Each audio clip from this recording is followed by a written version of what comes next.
welcome back. Today we will be looking at how we can simplify fractions. All right, we are going to look at the fraction 10 over 15. All right, simplify this fraction, or to reduce this fraction, we need to find the highest common factor, or the highest number that can go into both 10 and 15 without leaving a remainder. So we can start by listing out the factors of 10 and 15. So we can list all the numbers that can go into 10 without leaving a remainder, as well as the numbers that can go into 15 without leaving a remainder. So we always start with 1 when we're listing the factors, then 2 can go into 10, 5 can go into 10, as well as 10 itself. And we usually end with the number itself. Then let's look at 15. 1, 3, 5, and 15. So these are the numbers that can divide 15 without leaving a remainder, and also we can multiply these numbers in order to get 15. All right, so we're going to look at the two set of factors, and we're going to circle the ones that are common.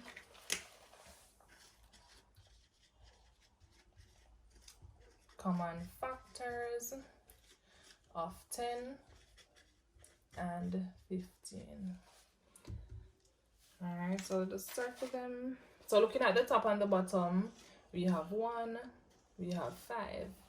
All right, so there are two common factors. All right, so we're going to put them 1 and 5. Now the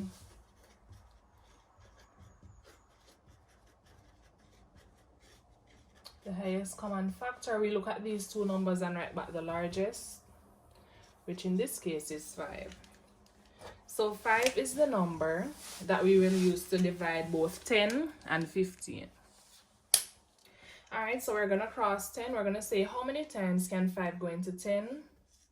5 can go into 10 2 times. How many times can the same 5 go into 15?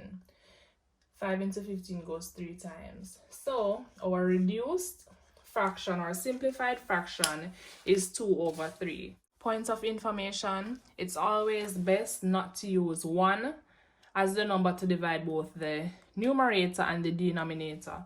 This is because if you divide a number by 1, you will get back the number itself. So that would basically just defeat the purpose of reducing the fraction. Also, if you're looking for the highest common factor for two numbers and 1 is the only factor or the highest factor that can divide both numbers, that is simply telling you that the fraction cannot be simplified. Is 5 over 20. All right, so we are going to list out the factors of 5, factors of 20, then the common factors, then the highest common factors.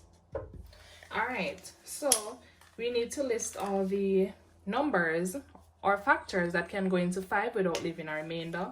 So right off the bat, 1 as well as 5. So 5 has 2 factors, so therefore we know it's a prime number.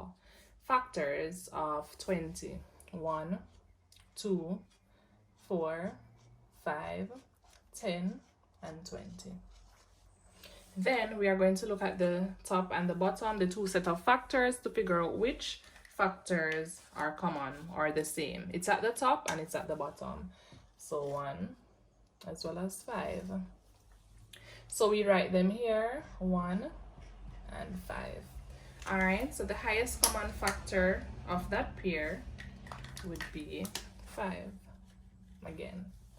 All right, so this is the number that we are going to use to divide both the 5 as well as the 20. So when you're reducing fractions, students, ensure that you use the same number or the highest common factor to divide both the top number and the bottom number.